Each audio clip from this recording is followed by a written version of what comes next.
there obviously was a very big event that happened in the comics industry this week that the whole world is talking about, and as such, maybe we don't need to. I mean, I'm going to love talk about it this week for sure. And also, each day new things are coming to light, so I think we should discuss it at some point, but I'm okay giving it another week to let things settle down a bit. In the Midwest, you know the best is there waiting, so come and join the conversation. HEIST are approved, fan and artist and creator too. This is how the challengers do. What? Keep the conversation moving along.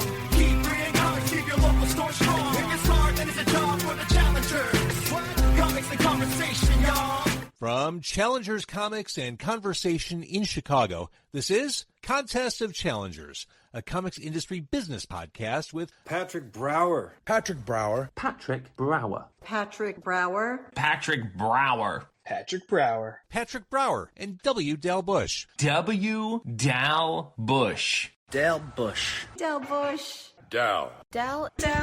W. Dal Bush.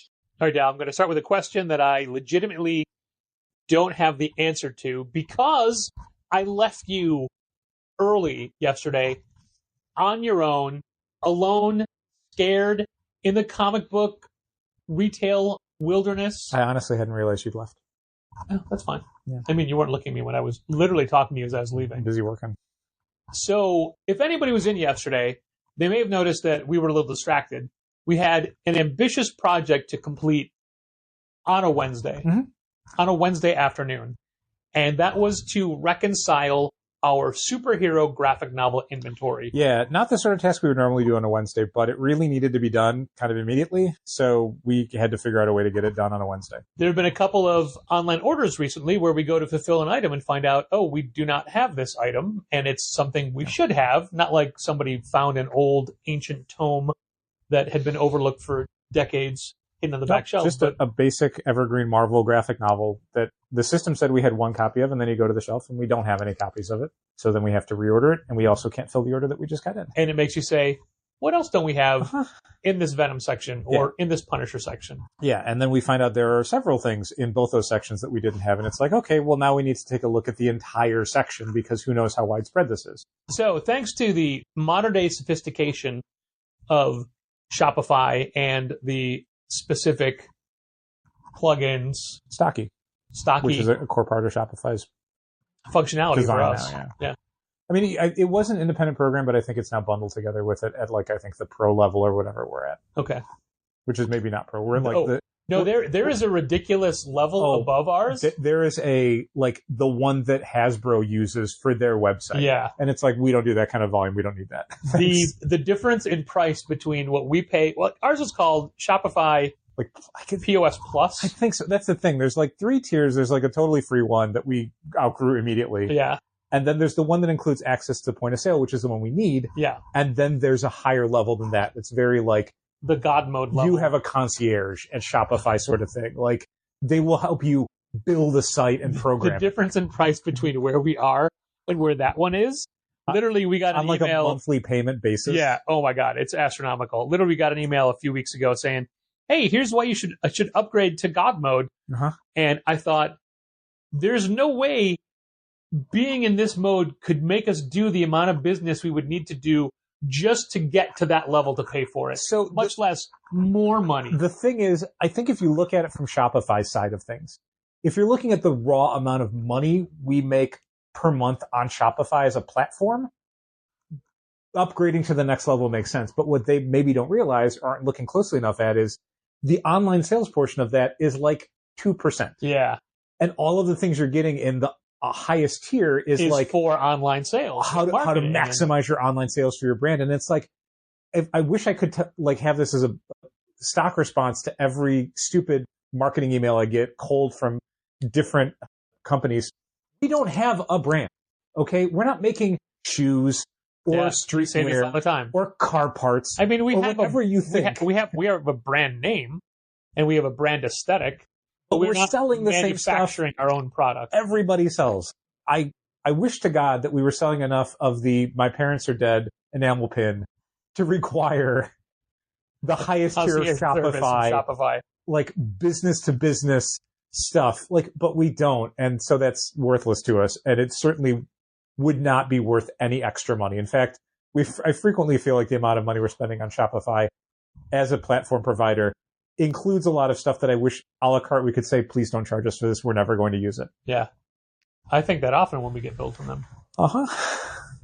A quick side note, my favorite email that I just got today from a cold calling email marketing person was, hey, Patrick, I just visited your website at Challengers Comics and Conversation, or whatever, challengerscomics.com, however they phrased it. Mm-hmm.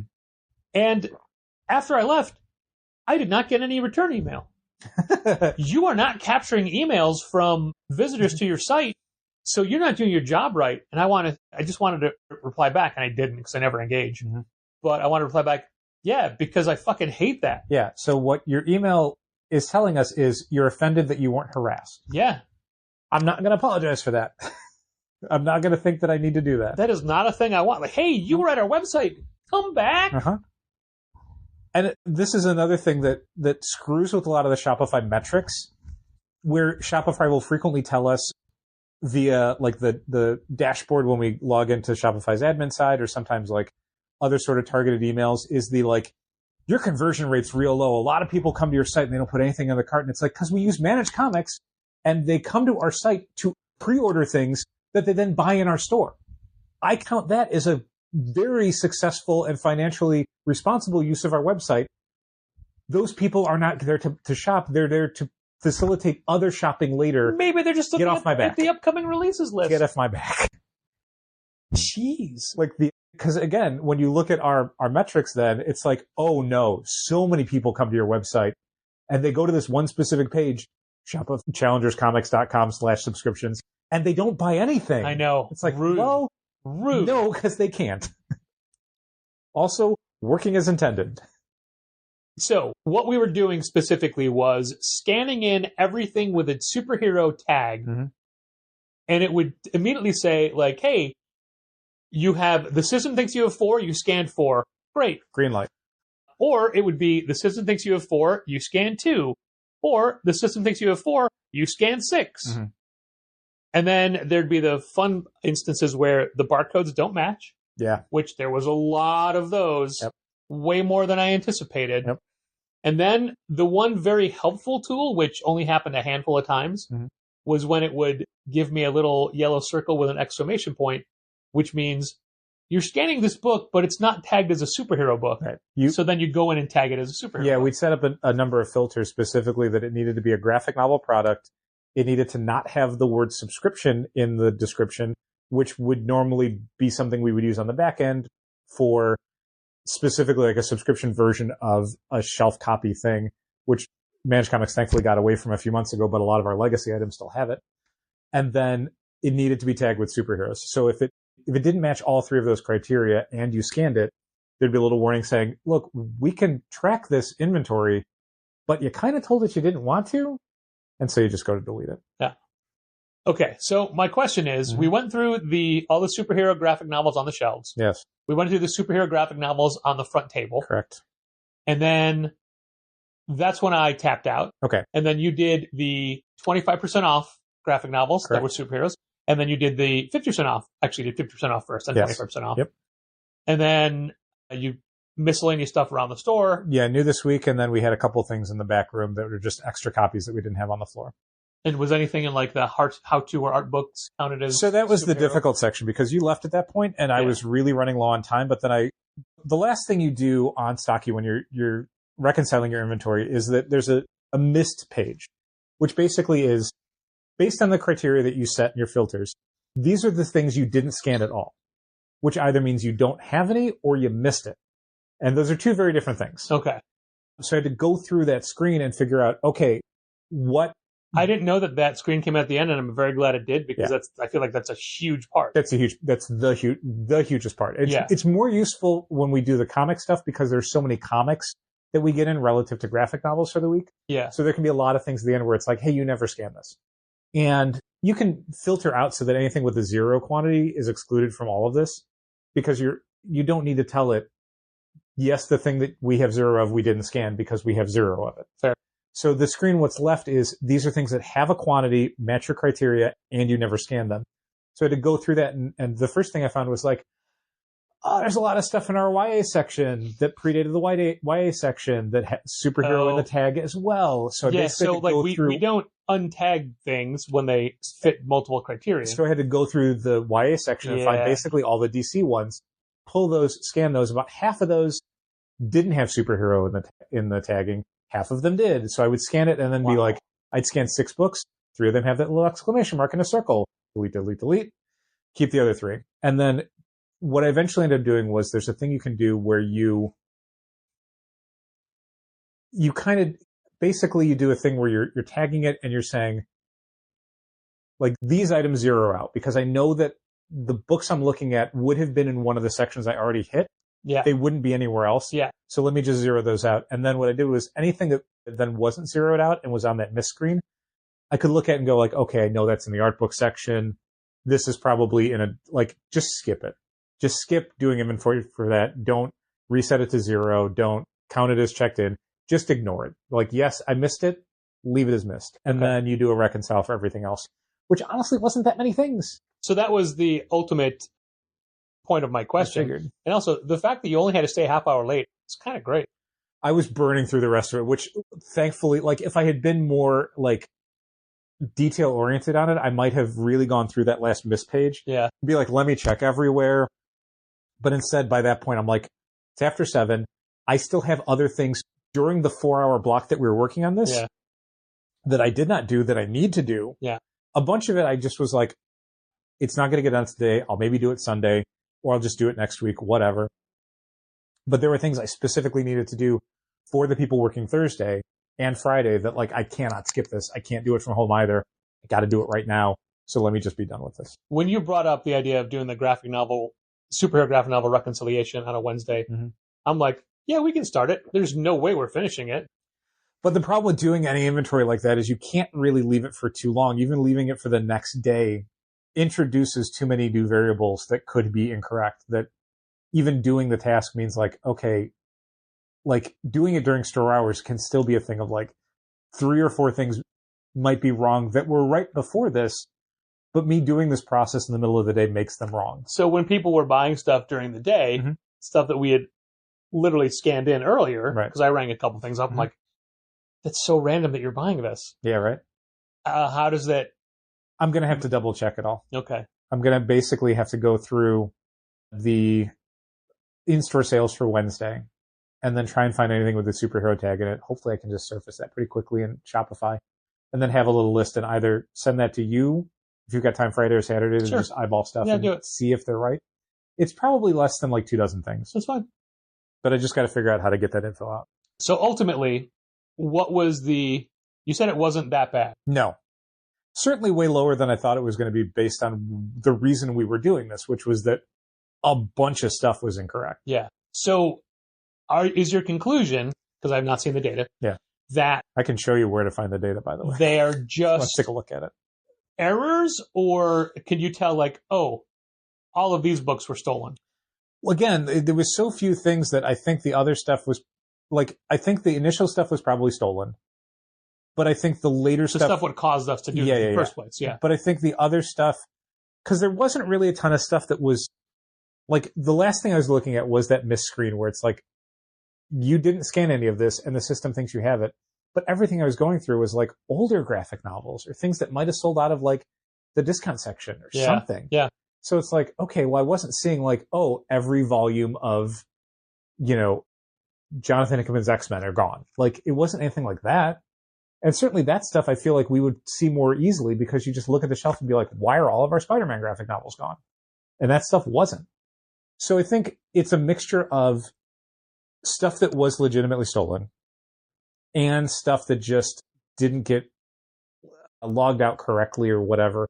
Like, I think some of the other stuff might have been a data error where when we were receiving graphic novels through Stocky for like reorders and stuff, it's possible stuff could have been marked or flagged as being received when we didn't receive it. Okay. That does happen every once in a while. Yeah. So it could be some of that stuff where just purchase order got closed out when it shouldn't have been closed out. But anyway, the good news he said after 4 to 5 hours of incredibly difficult labor that ended up being not super useful, is that we found out that it was not a widespread problem. Okay, first of all, I think it was very super useful, and one of the reasons I'm going to say that is because it really You learned how to do this. it really helps just to refresh the stock when you have to Sure. scan every single book in a category. Yep. And Oh, I mean, there were the number of changes we had to make to our inventory during the reconciliation process was like over 120 items. sure, and that makes it worth it as well. Yep. Valuable. Also, I found a book I wanted to buy. You sure did. So- So, like, I don't have this Kev stuff. So the Really? reason I didn't buy it yesterday was because I didn't want it to mess up what we were doing. Oh, sure. So I left it behind. Sure. That's why I left it behind, because That's it fine. was I didn't know if that would change anything. Sure. I only moved it from behind the counter because I didn't want it to be confusing to the third. Yeah, that's fair. Also, I think I left my vitamin gummies You open did. on the You sure counter. did. Could have just That pushed I those. left for the Thursday people. Oh, nice. They're probably not good by that morning, though. I don't know. Who knows? Do they? If you leave them in the open air for like 12 hours, are they good? I never have. I don't know. Okay, probably. I mean, probably not. Are edible. gummy bears? Probably not edible. They're barely edible as they are. They're just full of vitamins. But no, I thought it was worth it. And so I have a suggestion that I don't know. You probably won't think it's necessary. Okay. But I wonder if it would be. Okay. What if we flipped the 2 rows of graphic novels we have in the store? Oof. I definitely would not want to do that because manga's on the side it is because it is I think more than superheroes, it is the highest theft risk. Right. But we don't notice manga theft. I mean, like, it's not that we notice And- it, it's that we can monitor that section Yeah. as a deterrent. But we More don't than we monitor can. the superhero section. That stuff goes. And the cost ratio You're right. of stealing a Marvel graphic novel versus stealing a manga. I feel is like half the or double. the opportunity for theft would be way higher if we flip things, and we don't have a dedicated loss prevention person. So the ability to just sit there, Don't admit that. surprisingly, we don't have anyone in like a yellow polo sitting by the front door.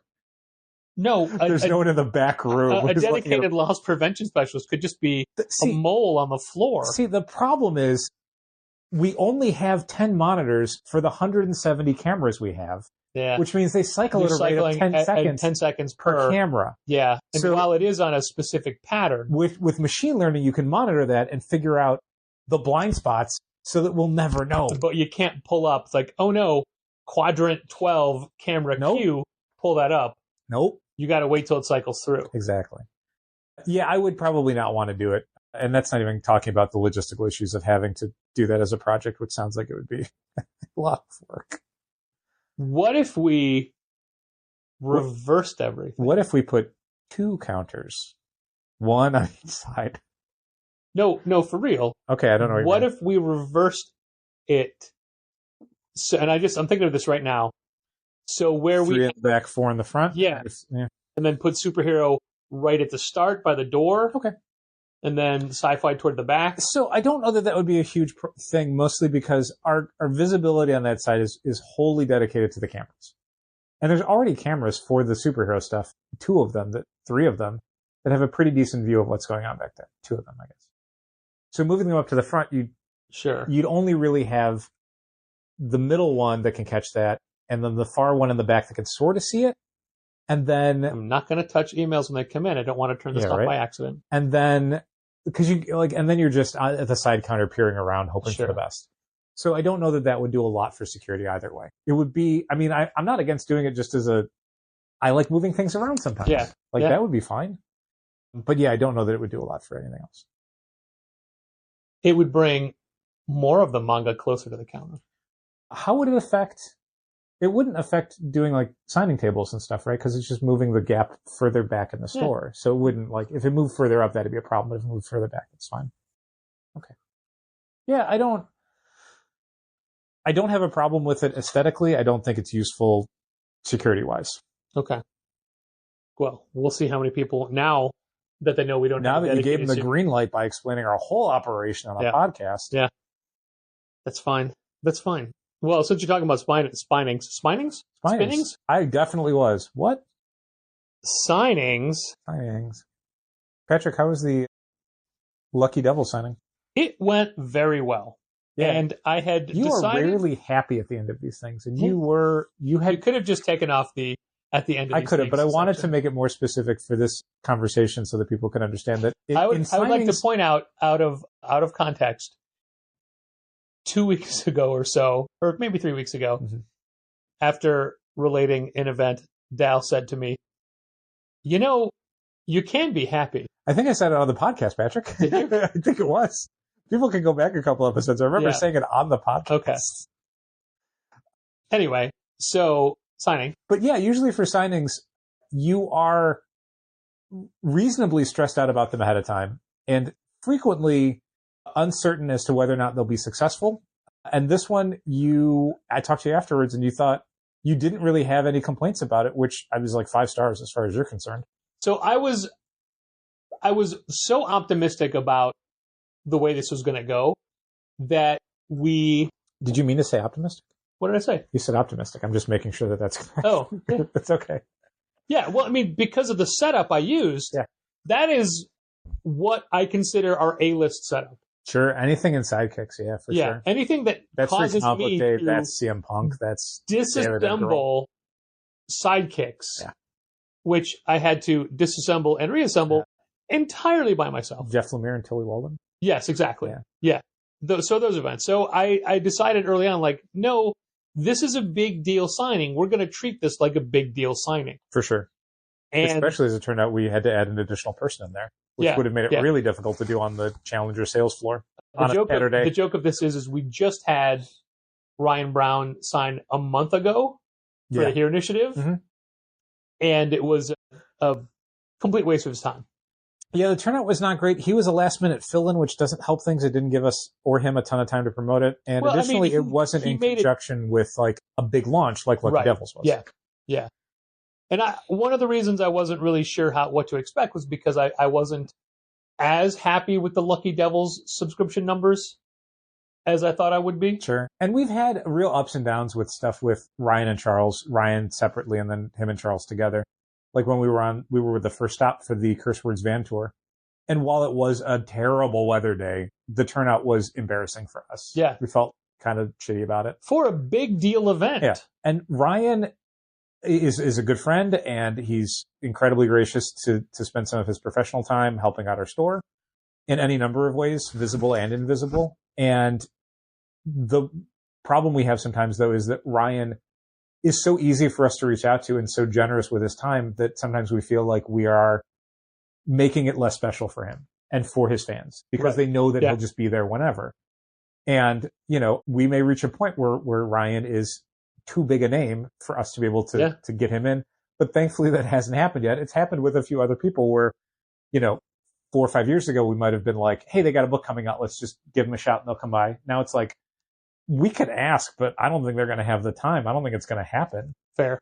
So yeah, my predictions for what the turnout would have been were, I did not have a good sense of it. The hope is always a ton of people, commensurate with the importance of the project and the fame of the creators. But Challengers is a weird store, man. Sometimes that stuff doesn't turn out like you think it should, and it doesn't match what other stores would have that experience with those creators. And let's not forget that Ryan brought Charles Soule to this event. Mm-hmm. Well, technically, Carrie brought them both, but Was Carrie there for the event? No. Okay. They came as a package group, and when we first set this up, it was just Ryan. Right.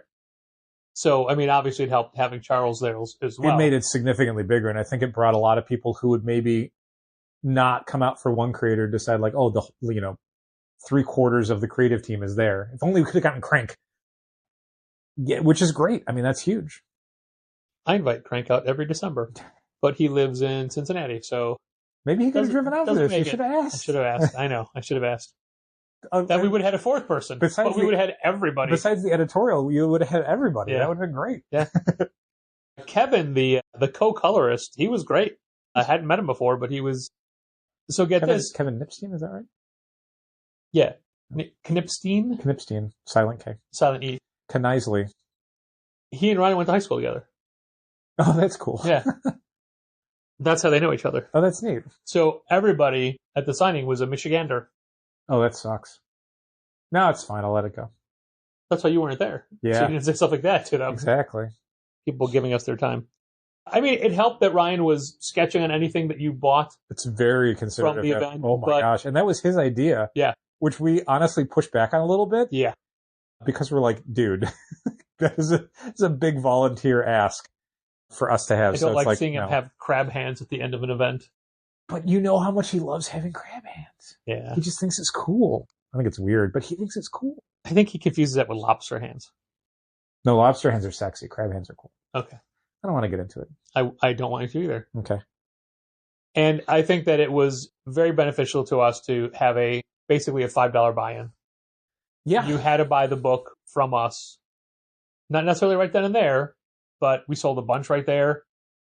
So my table was full, inside Cakes, my table was full of all the Lucky Devils covers. Patrick was tabling at this event. Yes, I was. Which I tabled at the Amy Garcia and AJ Mendez as well.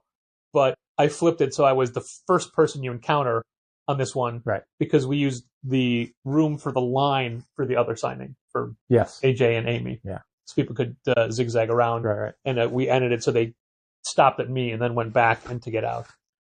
And then we had right on the red table when you first walk in was mainly all the other Charles Star Wars stuff and She-Hulk stuff and everything else. Neat.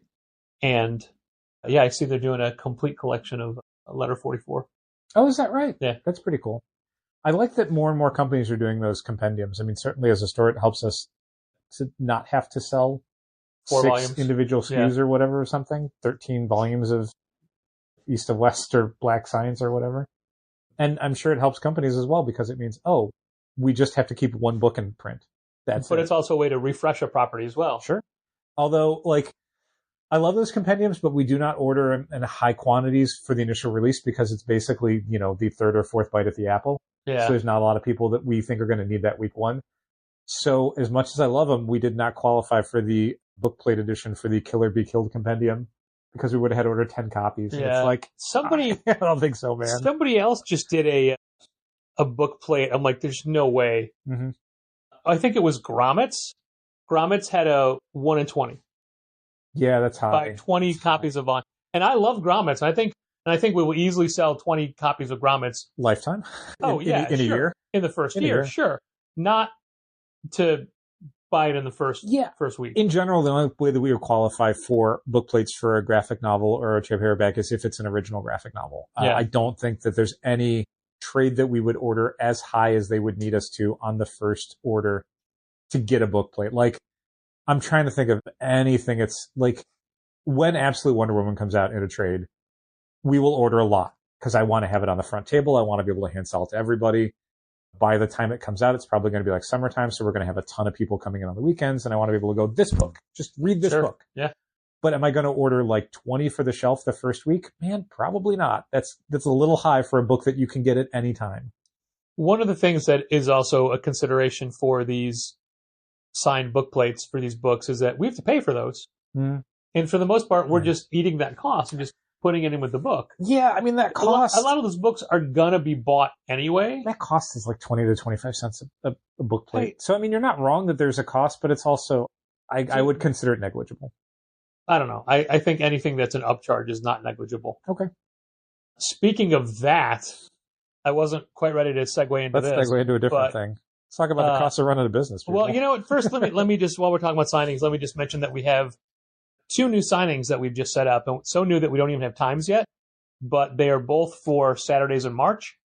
Saturday, March 1st, we have Andrea Bell signing the brand new YA graphic novel Crumble that she's illustrated, and Black Cloak's own Meredith McLaren wrote it. Nice. And Andy Bell, for people who don't know, had a previous younger readers graphic novel called The Leak. Also a local artist. Also the designer of this year's I Love You But I've Chosen Comics sale t-shirt. Also the designer of our business cards. Sure. So we're big fans of Andy Bell, and the fact that she was available for signing on March 1st is great. Hopefully she can help us restock Andy Bell stuff at some point. Yeah, I'm going to make sure she wins a lot of that. And then the very next Saturday, the 8th of March, Gabby Mendez will be in for her new graphic novel, Speak Up Santiago. Yes. Or Speak Out Santiago. No, speak up. Okay. about a boy who moves to a town for the summer and realizes a Colombian town, he does not speak Spanish. Yeah, he's a later generation kid from a Spanish-speaking family, but because he doesn't speak it that often, he's now in a community where the assumption is like, well, he must speak it as well, and he has to figure out how to navigate that. So, which is a fun, interesting story for specifically like kids with Hispanic heritage that don't speak that language all the time. So both of these are artist-driven YA books, younger reader books, and I think both of these books look amazing. Yeah. I'm very excited to have them both. I am worried about our ability to reach the proper audiences for these events. It's always the problem with our younger readers and YA stuff is just the market that we have in there, we don't have a way to really keep them apprised of stuff, and the stuff they come looking for, it's never anything that we know it's going to be in advance. Like obviously Dogman you can predict, but when a lot of the other stuff, it's like, I think they know it when they see it on the shelf. They're not coming in looking for specific books or specific creators, which is why we do so much face out graphic novel stuff in Sidekicks. Is the more of that we can show face out to potential readers, the more of that stuff is going to move, as opposed to stuff in the larger challenger section where graphic novels can be spine out because you have adults that are looking for specific series, specific creators. Obviously, we want to spotlight a bunch of different things on the front table, but yeah, it can be more spine out stuff. They're coming in with like, I need the next volume of this, or I heard about this online, or a friend told me about this, as opposed to kids where it's like they literally will judge it by its cover. Sure. I hope that by the time we have both of these signings, we'll have had a little facelift to the Sidekicks. That would be cool. So we'll see. In conjunction with eventual facelift, I will probably come in on a day that I don't normally work because I want to be able to do this project, and I can't do it while you're working. I can't fit it into my normal schedule. Yeah. But I want to redo all of the face out graphic novels in Sidekicks. Sure. Yeah. I want to refresh that whole thing because there's stuff that those books still turn, but it's like we could do better with this. Like I want to basically what I want to do is anything that's face out on the walls, single volume. Okay. And then anything that's a series is spine out someplace else. Huh. Interesting. I want that to be the criteria because one of the things I dislike when I look in Sidekicks sometimes is how quickly different sections fill up with second and third volumes, and it just looks a little sloppy to me. And I want something where it's like, this is cleaner, and anything you pick up in here is ready to be read. Okay. Got it. Sounds good. I'm going to clear my throat for a second. I did this, and I completely missed the microphone when I went to cover it. Yeah, wow. I thought you were trying to cough into the microphone. I thought that's weird. Maybe you'll find it easier on the edit. No, that's rude. I would never do something like that. So we just alluded to Costs of running a business. Costs of running a business. So we talked earlier about using Shopify to facilitate online sales, even though we're mainly an inline sales. That counts. It does not. It's like skating. You're an inline skater. You're not an online skater. So part of that is shipping things out. Yes. And we have two main components for shipping supplies. T-folds, otherwise known as Gemini mailers. I'd say we have three, but okay. We're going to have to probably resource those too. There's plenty of places that do those. Not a problem. I mean, not to get off track, but the T-folds we get from Diamond. And we'll get into this later. But the reason why we were getting them from Diamond was because it was convenient to do so. Yeah. And each time Diamond makes changes to their operations, it becomes less convenient to do so, i.e. cost effective to do so. So it's reaching a point where it's not unreasonable for us to look out to a completely different company, even though they might charge more per unit because everything else is a little bit cheaper to do.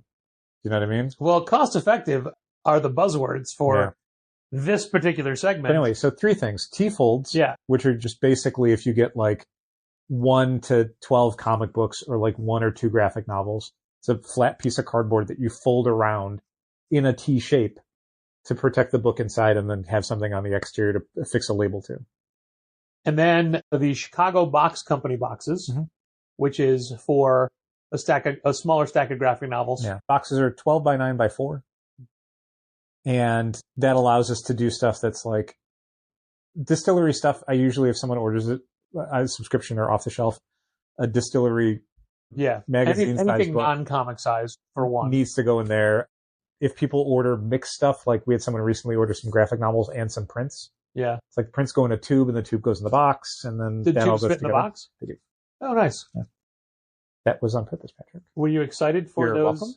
welcome. Good job. Were you excited for that print order? I was actually. Yeah. I paid When for I saw it come in, I'm like, oh, paid yeah. for those goddamn tubes out of pocket. Oh, wow. I want us to get some use out of them. Nice.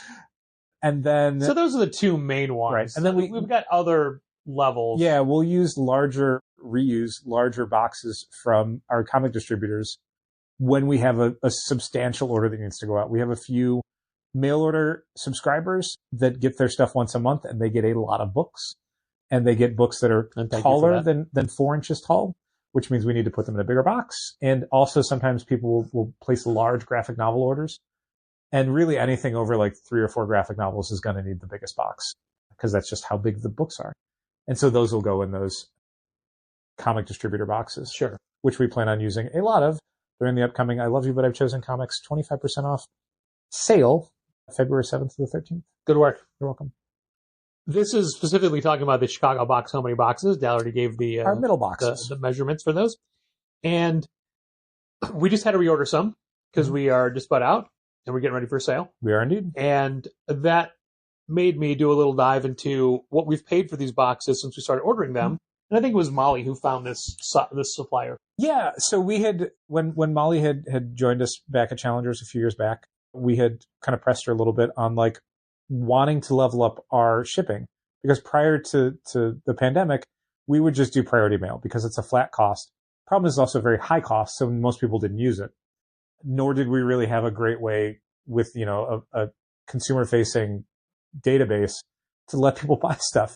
So with the intention of making it easier for people to order from us, we asked Molly kind of like, where can we source stuff and what size boxes should we get and stuff? And she had thankfully pointed out to us that Uline is kind of a problematic company to deal with. So she had helped us find. I mean, we were not ordering from them anyway. No, but like that was the name brand I was familiar with. So it's like those giant catalogs that we then and she's recycle. Like, she kind of shook her head at Uline and then helped us find the Chicago Box Company, which is, as the name implies, a Chicago box company. So we're like, this is great. This is everything we want. It's a local business that we can just support, and we want to do that. Yeah. To jump ahead a little bit, we ordered the new round of boxes yesterday. They arrived today. And this isn't like them dropping them off in a van. They shipped them and they came the next day. We did not pay for next day shipping. So thanks. So when we first started ordering these boxes, they were about 80 cents a unit, 80 cents per box. And then historically, it was 80 cents, then down to 77 cents. Somehow. Which was great. We didn't like take part in a sale or order a new quantity that brought the price down. They were just less for some reason. Then back to 80 cents. And the last time we ordered them back in July, they were 83 cents. So they went up to 83 cents. Now, their base price is $1.03 per box. They jumped up 20 cents per box. And this is before we get into the additional costs. Oh, yeah. So we went from paying 83 cents to $1.03. That is a good 20% jump. Yep. When you add tax and shipping, we're paying $1.40 per box. Yes. For something that we were paying substantially less for just a few years ago.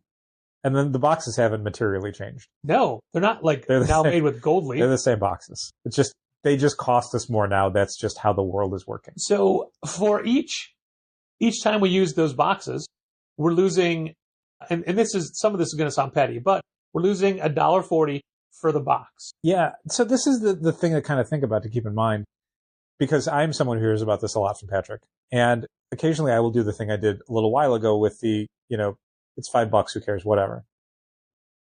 All of that stuff adds up, and Patrick is very aware to an ulcer degree of how quickly these things can add up across multiple sources for completely different reasons, until suddenly you're looking around and you're like, oh, we have no money.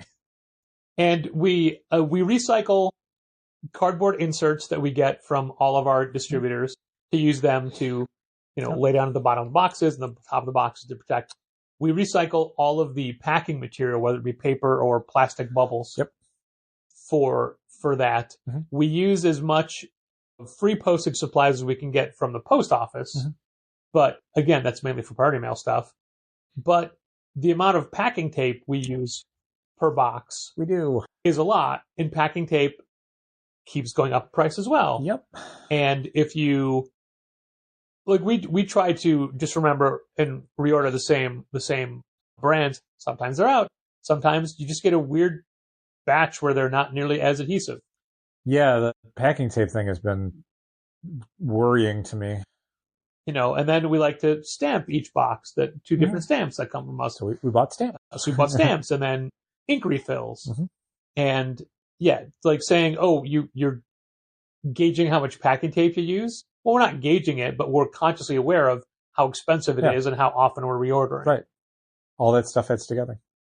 So the difference between somebody coming in and buying books off the shelf, the same person who buys those books online, we're making less money on that sale. If you're shipping them, to be clear. Yeah. If you're buying them online to come pick them up in the store, that's just as good for us. It's great. And not to mention the man hours in putting that together. But at the same time, look, I'm just going to it's the cost of doing business. Right. We get it.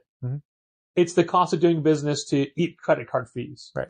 When it seems unfair. And so it's really funny to me that one of your red lines, almost any place, is passing the credit card fees onto the customer.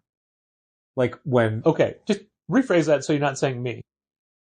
I'm saying okay. Yeah, about not doing that. Yeah, what I mean is when you go to a business, when you're shopping there, and they ask you to pay the credit card fee, like some sort of credit card convenience fee, whether that's a fast food joint or a small business or an online payment for one of our vendors. Yeah. Anytime you have to pay that fee, you get mad about it. Of course. And that, because I don't do that in my business. Right, and you're totally right. But what's funny to me to think about it for a second is that's almost exactly the sort of thing where you're like, that should be passed along, because it's like the things that you're talking about nickel and diming, a credit card fee is kind of nickel and diming. Sure, but look, all I'm doing is pointing out how much we're losing. At no point did I say we are raising prices on any of this. Sure. We have never charged a handling fee. No. We don't do that. It's not shipping and handling. Right. It's shipping. Yeah. We have a shipping fee based off of weight. Yeah. And you pay that. If God forbid you're paying $6 for shipping and it comes in at $5.98, it's true. We're not refunding you the 2 cents. Right. But how often is it over $6? So we're eating that. A couple times. Not counting the supplies. We're already eating that. Yeah. So look, I can be petty and say I hate that we pay that stuff. Right. But we do not pass it on. Right. And I am offended by businesses that do that, because it's like charging you, it's like they're charging you 50 cents when you walk in because, hey, someone's got to pay for the electric bill. It's the browsing fee. No, you have to pay the electric bill. This is not, you can take that out of what I bought, but you can't charge me a surcharge for it. That's weird.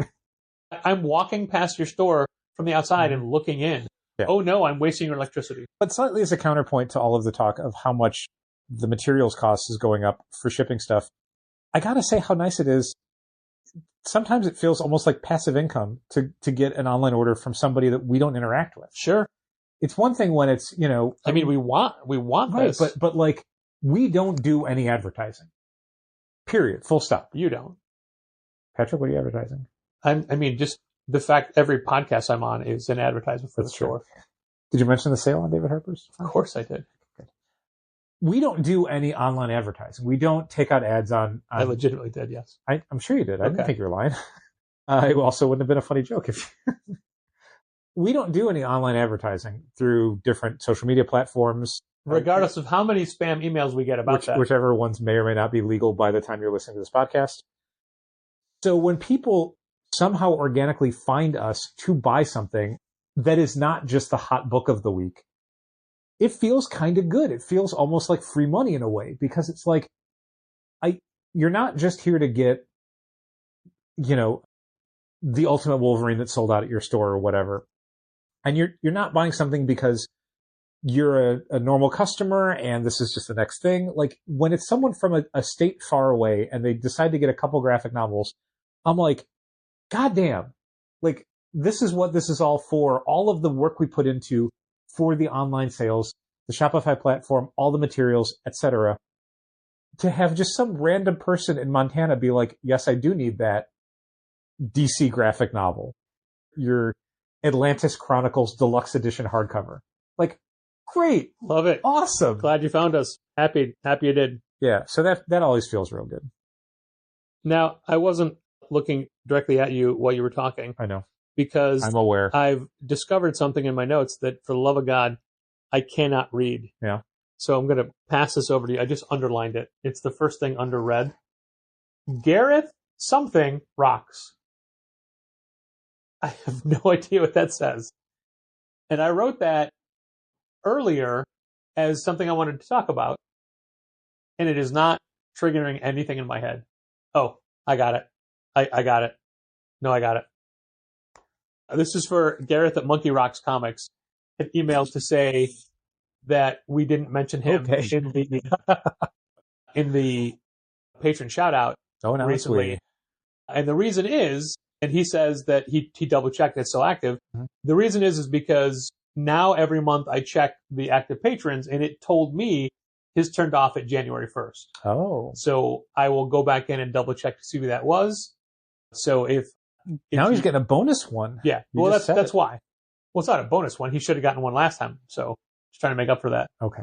And could not understand the word monkey. Monkey Rocks Comics.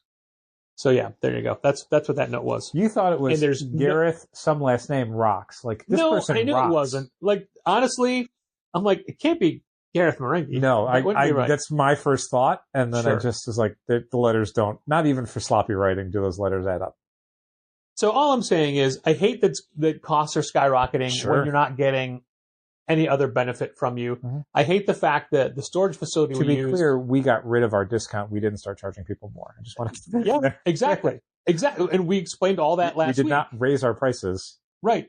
I feel like in this discussion, there could be some slight hypocrisy considering we just did a podcast where essentially people are paying more, but it's just that you weren't paying the full amount before, and we can't subsidize that anymore. Yeah, so basically this is a different thing. We were getting less money for the product. This is a different thing.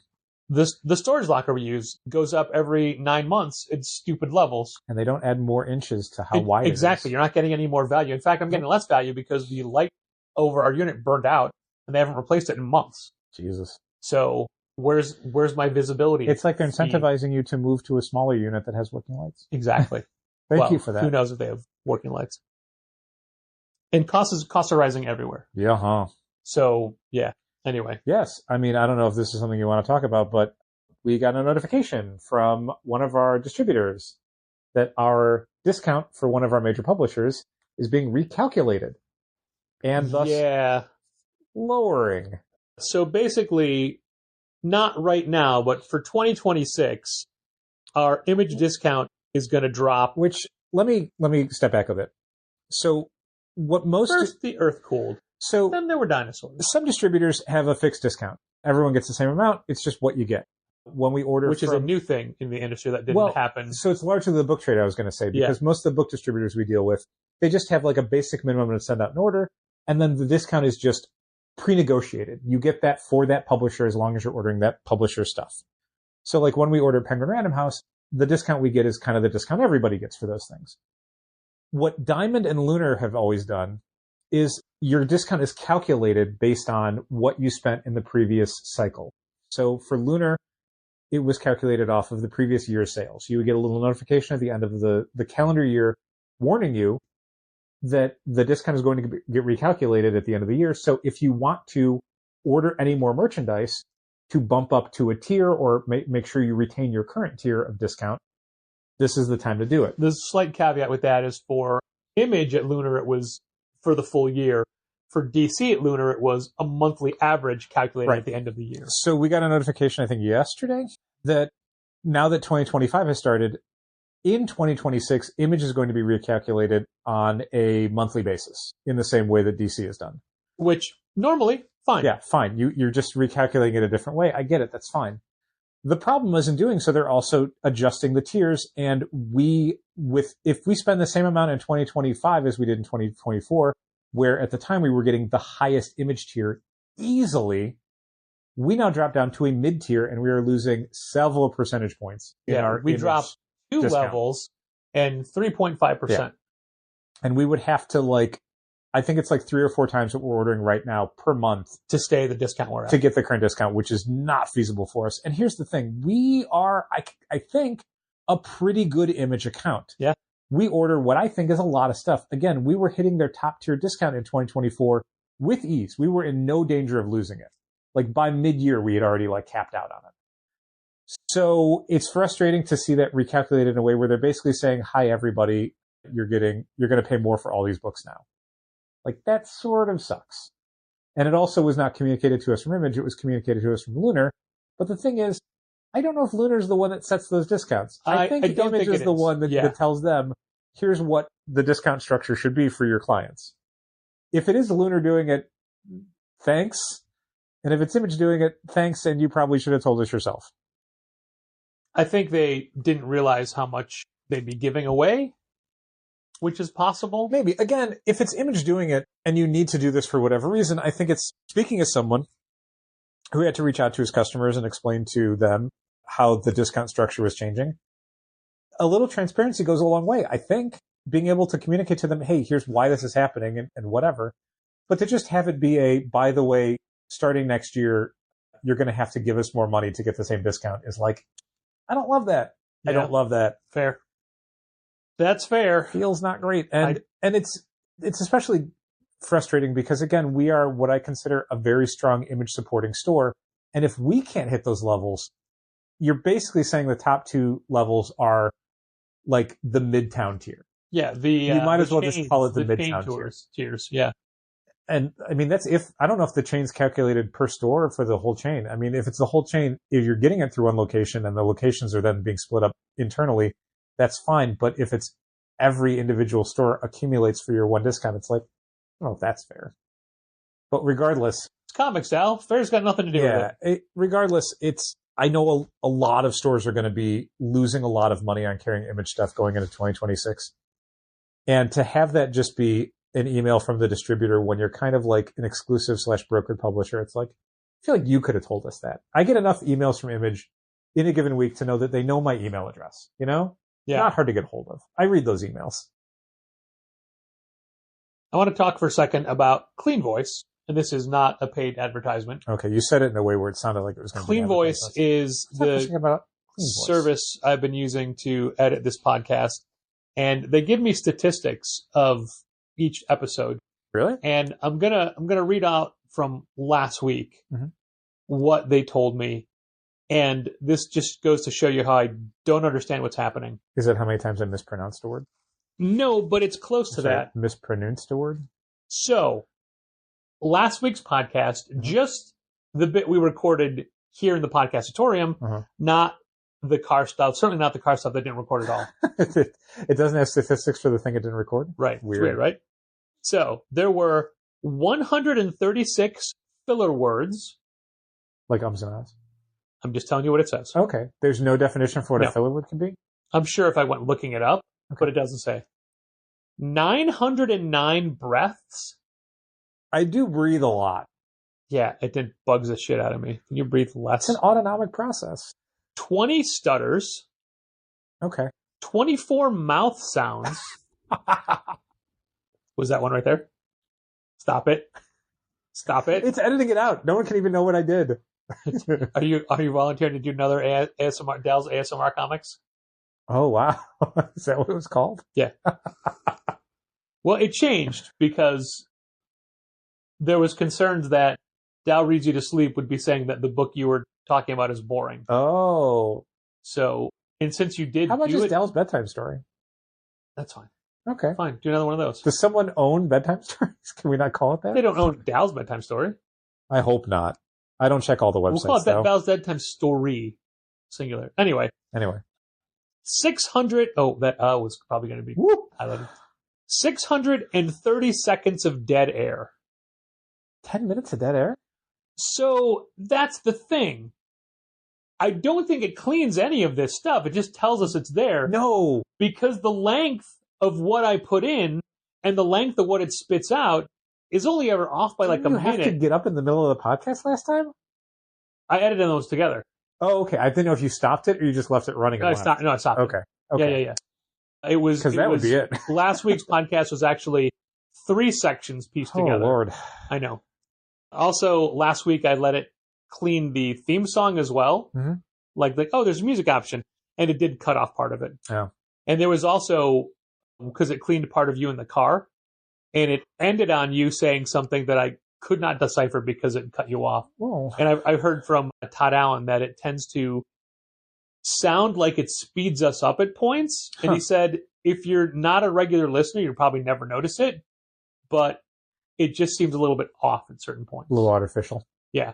And I've noticed that it sometimes widens the gaps between words. Oh. Because I always cut things down whenever there's a big enough pause. If it's over a second of I a guess pause, it's making it sound cleaner. I that you cut can, it. discern individual words. Interesting. Not cleaner. Oh, no, clean. I was going to say clear, but it's not clear. It's not clear voice. It's clean voice. Cleanvoice. But anyway, I was listening. The fact that it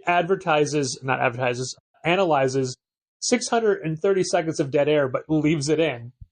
It's like, then what's the point? Maybe it thinks you need that for other editing I'm purposes. pretty sure it cuts out the mouth sounds, the stutters, and the breaths. I'd hope it would.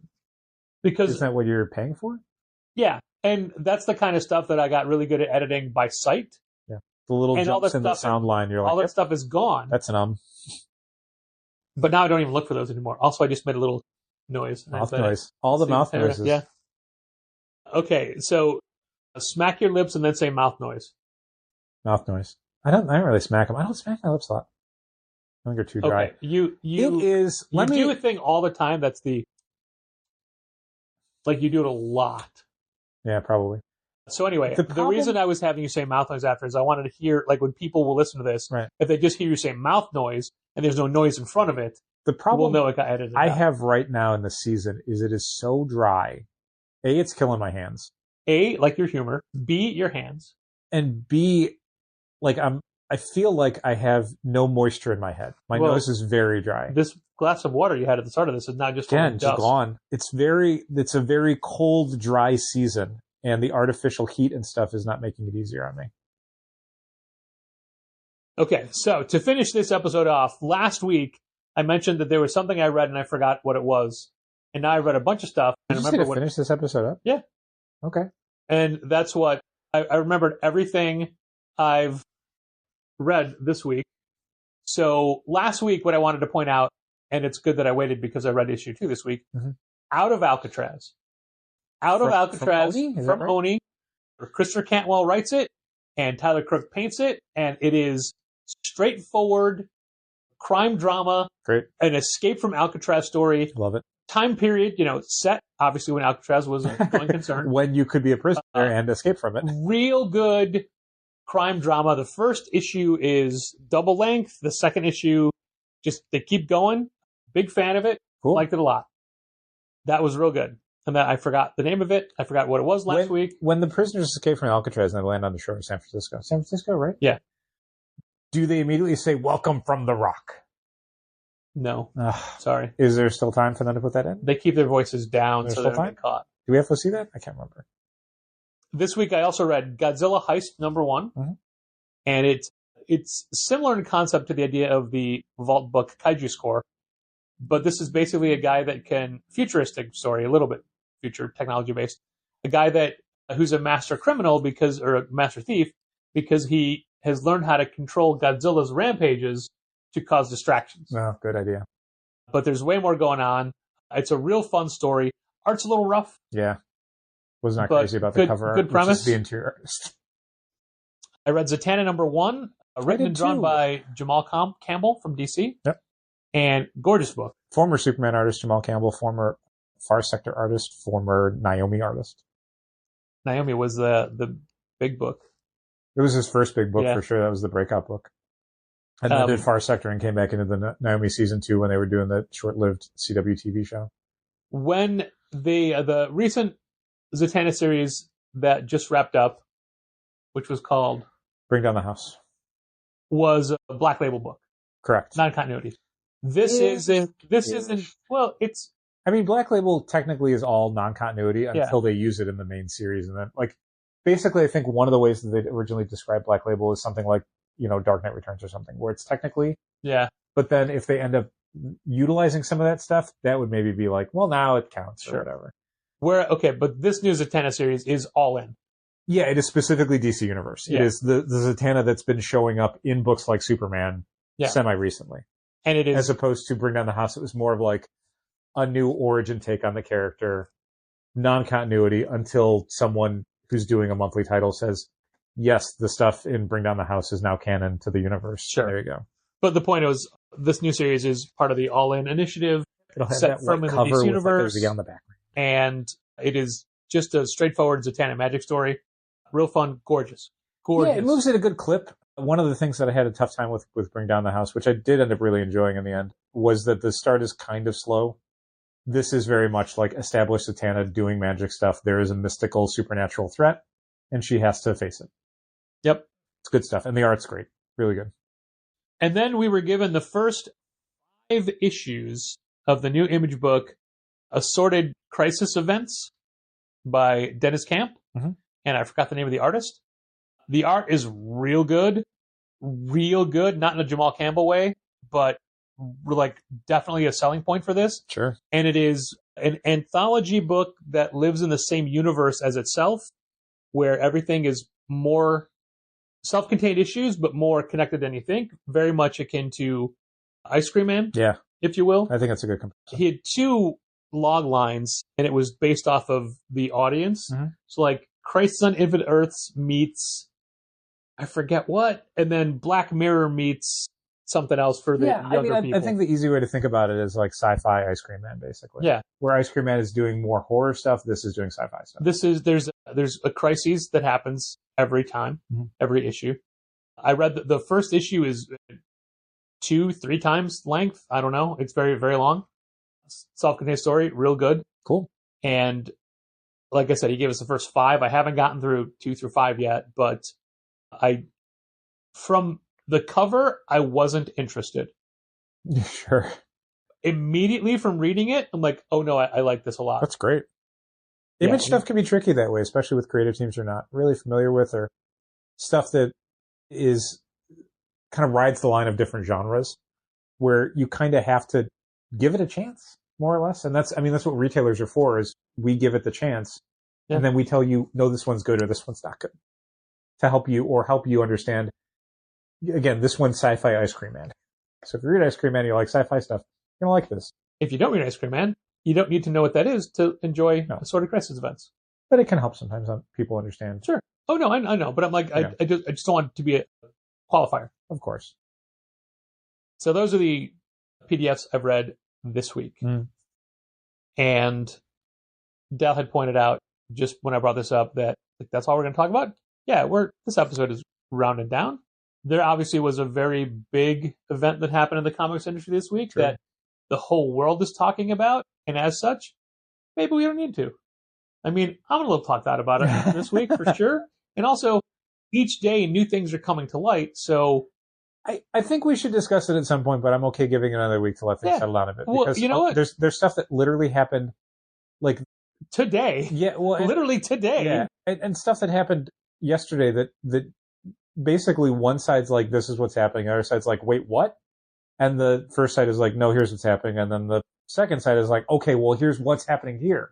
So it's like, I'd rather let some stuff kind of settle a bit and create something resembling a discernible status quo. And then then we can talk about the status quo. I mean, look, this was announced Tuesday morning. Diamond. We're talking about Diamond. And it's only Thursday afternoon as we're recording this. You're not going to hear this till Saturday if you're a patron, Sunday night, or Monday if you're a regular listener. So much has changed in 2.5 days. So many people have reached out for so many friends. And so many friends have reached out to me, and it's just like, I don't want to do this. What does that mean? And we're going to let it breathe a little bit longer. I think I had a short version on the New This Week video that we had out, which is basically... Which surprised me, by the way. Oh, I just wanted to get it out there. Sure. Because again, this is the thing. I mean, I edited it all out, so it doesn't matter. Okay, good. I don't have video editing capabilities anymore. Clean face.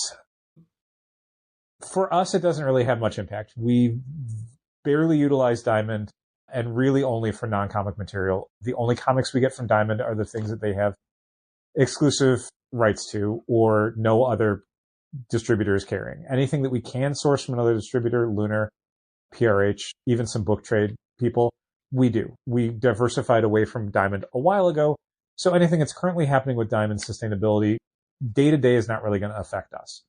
The larger issues are how it's going to be affecting the rest of the industry. And certainly stores that rely more on Diamond are going to have a really hard time with it. So that's where the discussion points would be for us. That will probably be on like the next episode, assuming nothing else insane happens over the next week. Yeah. Also, if we are going to talk about it, we're going to give it some space. And we have so many other things to get through today. Yeah, I'd rather talk about the stuff that is significant to our business rather than, again, the Diamond thing, which we can talk about in a market analysis way, but so can a lot of people. And our skin in the game for something like Diamond's Chapter 11 bankruptcy is not at all what it would have been 5 years ago. Right. I mean, it's like talking about, what if Super 7 can't make more action figures? That's like, well, we do carry some, but not a lot. But we don't need really them care as a core component of our business. Yeah, it would not materially affect Challenger's bottom line. So I'm sorry if you listened to this entire episode waiting for us to talk about Diamond's bankruptcy. Maybe next week? Maybe you should put that as the title of the episode. We don't talk about Diamond's bankruptcy. No, there's show notes. They can figure it out. Also, people may think we do talk about it because last week I started with this is not recorded in a car. And then for patrons, I only put the stuff that was recorded in the car. So rude. So now that you've established that you're a liar, we can't say anything to inform people about what we're doing. I mean, if you want to be painted with the liar brush, sure. Because you said we. Sure. Also, we're in retail. Obviously, we lie. A lot. I mean, whether you realize it or not, you probably are. I wouldn't say I lie. I would say I cherry pick the truth. Well, thanks for cherry picking this contest of challengers. Keep reading comics. That's so terrible. This has been Contest of Challengers. Thanks for listening. Keep reading comics. Challengers is located at 1845 Northwestern Avenue in the Bucktown neighborhood of Chicago. 773-278-0155. Keep up to date with new releases and events at challengerscomics.com. And help fund this podcast at patreon.com/challengers.